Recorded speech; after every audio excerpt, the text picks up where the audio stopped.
Hey YouTube, it's Kristen with Mimi's Blessed Journey. I wanted to do a video about what led me to my weight loss decision, my weight loss surgery decision.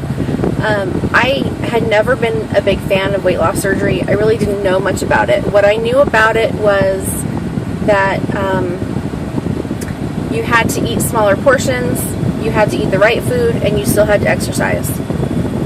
And I thought, well, if I could do that, I wouldn't have a problem to begin with.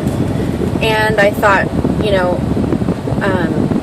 why would you have surgery only to eat smaller portions, eat right food, and work out? Like, if you're going to do that, why would you have the surgery? I didn't understand how it was a tool and how it helped you. So I never really considered weight loss surgery. It was never something I knew very much about. And I knew people that had had it done, and I knew that they had lost a whole lot of weight really quickly, and I didn't want skin issues. And some people gain it back, and I just thought, okay, that's just a whole roller coaster that I don't need, I don't want to get involved in. So I never really thought about it, honestly, until probably May, or maybe a month before that, in April. But some health problems led me to realize that I needed to do something. I've always had hip problems. My hip gets really, really sore, and it comes and goes, and I'm sure it's attributed to weight, but I didn't really, didn't really do anything about it. And then last year I started having I had an Achilles tendon problem, and it was some kind of injury, I guess, that I did to my left foot, but I didn't know what I did. And there was a bump that came on my Achilles tendon, and when I woke up in the morning, it was extremely stiff, and it would hurt for several minutes, and then it would work out and it would be fine. And then it would happen once I got in the car and drove anywhere, so I was off of my foot for a while, and then I started walking on it again, it would hurt really bad. And I knew that it was weight related, and I didn't know if I should work it out and that would help, or I didn't know if I should stay off of it and that would help. So that took probably a good 6 months or so to heal, because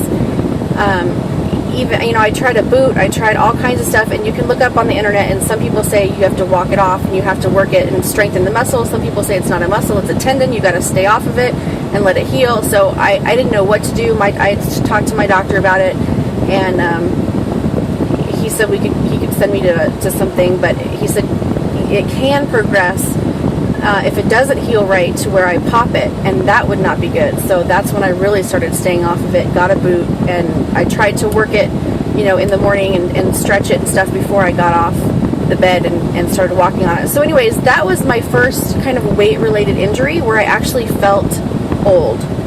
Between that and my hip, I was like, okay, this is not just I wish I looked cuter in, smaller clothes. This is my health.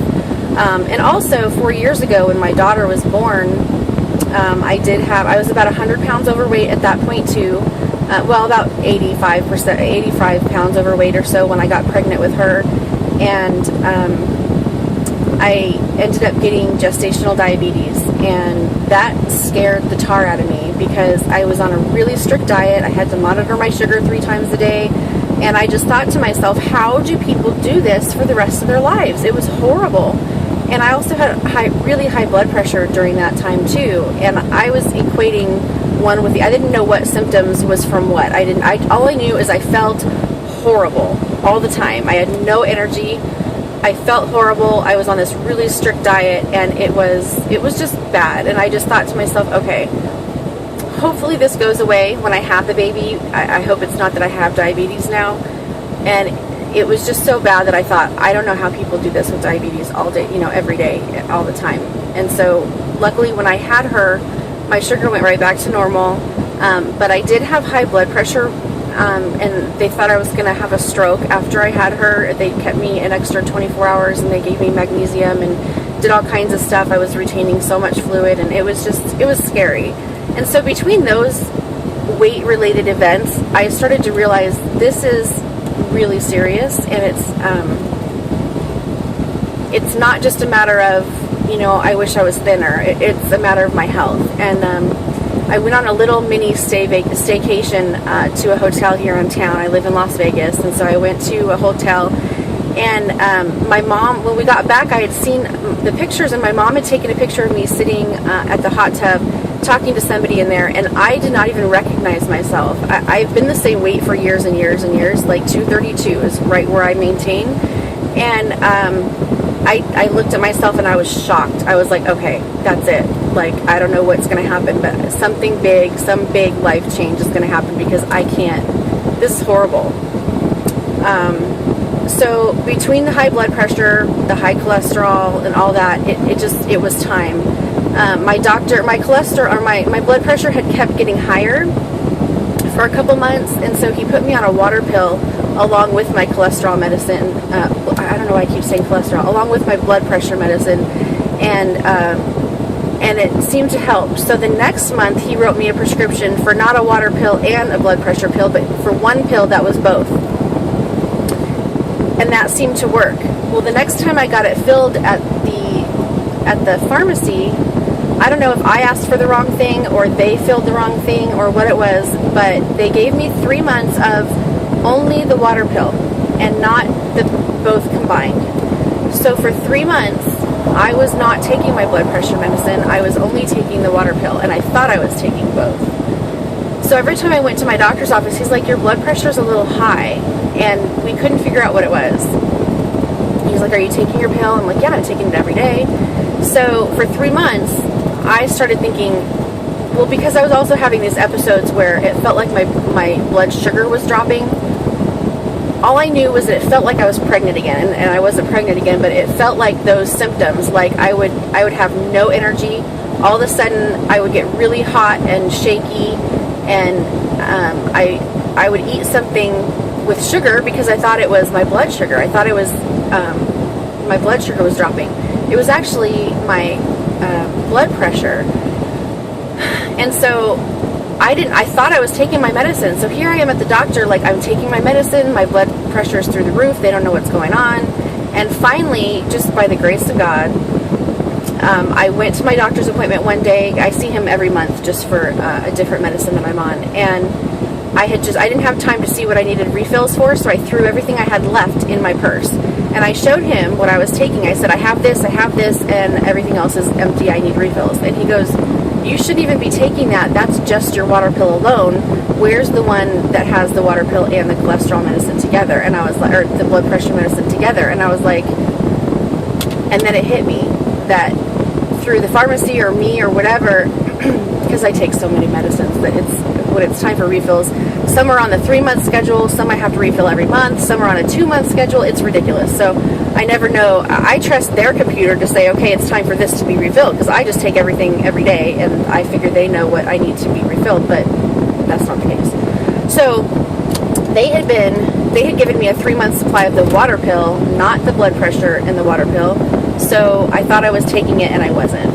So we got that straightened out, but that was a serious health scare. I thought my diabetes was coming back.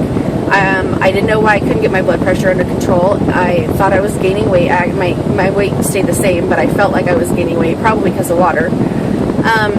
So just all those health things together in the last year have really made me start thinking, okay, you know what? Something has to change. Something has to be done. And every time I tried to lose weight, every time I even contemplated starting a diet or really starting to work out or really getting serious about it, I would gain weight every time, just because it was so mental to me. And you only have to do that cycle so many times before you just don't even want to try anymore. You're like, I cannot afford to go on another diet because I will gain weight. And I did much better when I just ate what I wanted, and then I at least maintained my weight. Every time I tried to diet, I would gain weight. So I stopped trying. And so by this time, I was scared to try again. I was like, I don't want to try because I don't want to gain weight again. So I can't tell you, other than I didn't know anything about weight loss surgery. And what I did know, I didn't like. And so I can't tell you, other than the Lord just prompting me. May 1st, for some reason, I called my insurance company and I asked them my question was basically, because I have like the cheapest, possible plan. What insurance would I have to upgrade to so that it would cover weight loss surgery? And he said, your plan will cover 100% of one weight loss surgery per patient lifetime. And I almost fell out of my chair because I have like the cheapest plan. I didn't know. And so he said there's going to be some things that are not covered, but for the most part, like of the surgery, 100% of the surgery is covered. I'd be responsible for 30% of like the anesthesiologist and stuff like that. So, but once I met my deductible, everything would be covered. And I have a $1,500 deductible, just so you know. So anyway, and so I sat and wrote down all the things that would qualify me for the surgery, like the BMI and the comorbidities, which I knew I had in spades. And so I knew that I was a candidate. And then he told me all the things that that they would need, like X-rays and blood tests and EKGs and possibly sleep apnea tests and doctor recommendations and surgeons and all that kind of stuff. He told me what surgeon I would have to go through for my insurance, and I hung up the phone in awe. I was shocked, and I wanted to cry. I had an overwhelming feeling of wanting to cry, and I didn't understand why.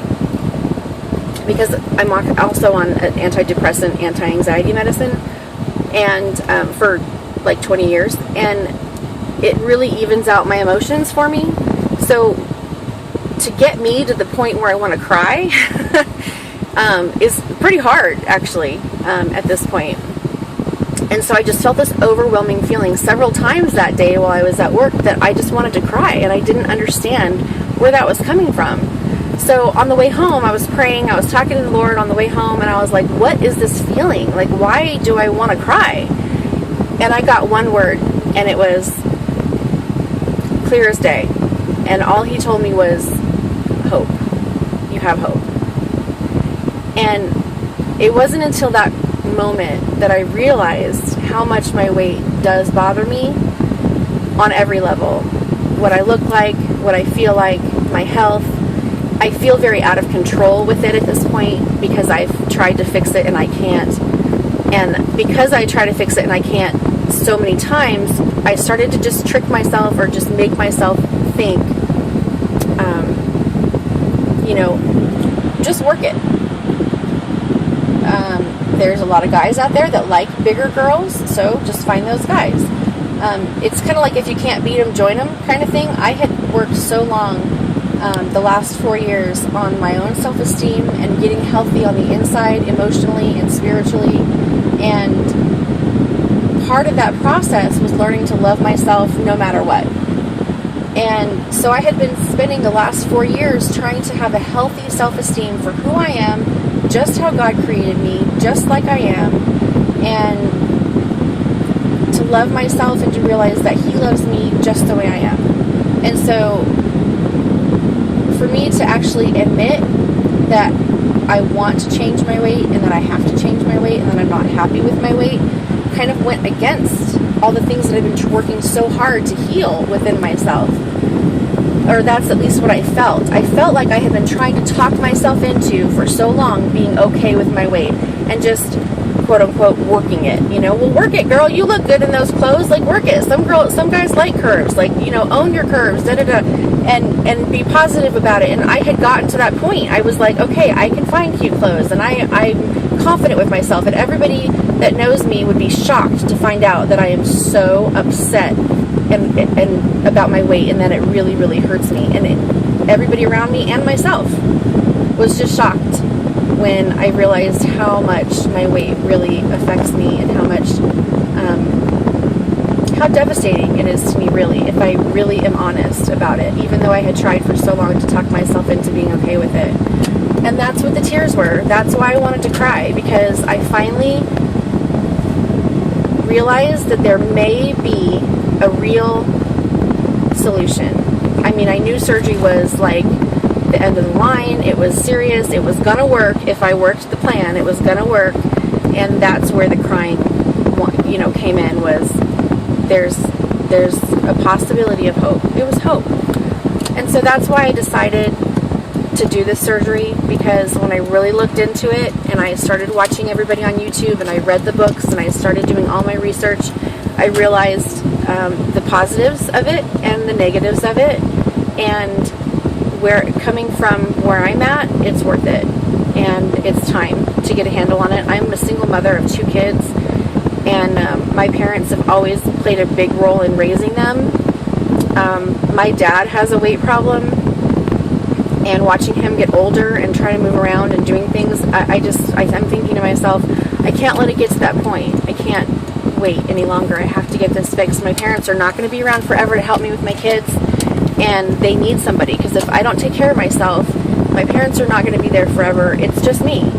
They're going to need me. So, and then when I went to the weight seminar from the surgeon's office, I was one of the smallest and one of the youngest people there.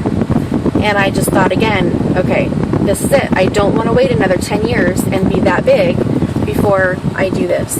So that's what it was. There was about a year of health problems and scares, and really seriously realizing that I needed to take control and do something drastic, do something serious, and be honest about how much of a problem it really was. And I want, you know, all the work that I've done on my self-esteem on the inside, and my emotional journey and my spiritual journey I've taken in the last 4 years, I feel like I'm a totally different person. I'm a totally different person on the inside than I was 4 years ago, and I want my outside to match that now too. So on a physical level, that would be nice.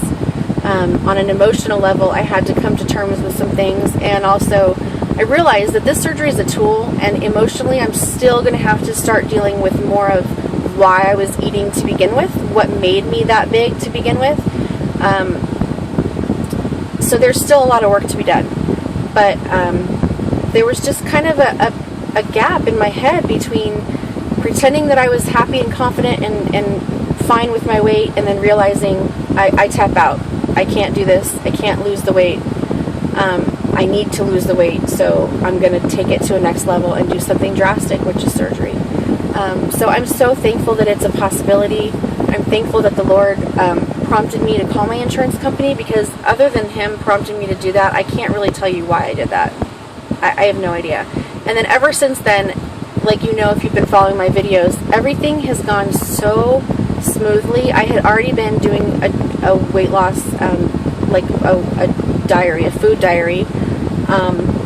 My doctor and I, every month I went in there, had already been talking about weight loss, so I didn't have to do the whole 3-month medically supervised diet. We did like 1 month of that. He put me on phentermine for a month. I learned a ton of lessons from that. That's another video.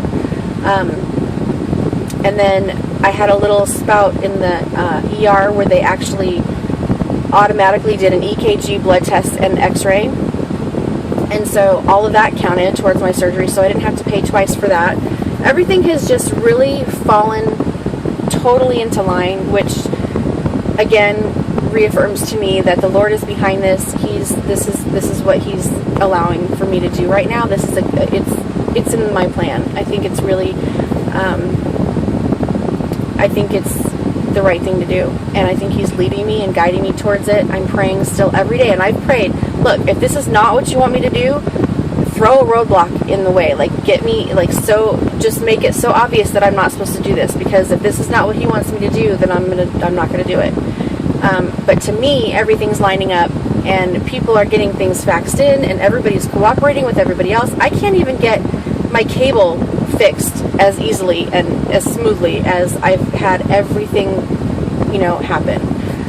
So there's a lot of hoops that have to be jumped through, and it's just been smooth. So I really feel like the Lord's hand is on it. So that's my journey. I'll have a surgery date probably in a week or so, and then I'll let you guys know about that. Okay? Thanks so much. I just wanted to share that with you in 20 minutes. Oh, wow. I'm sorry. Thanks. Bye.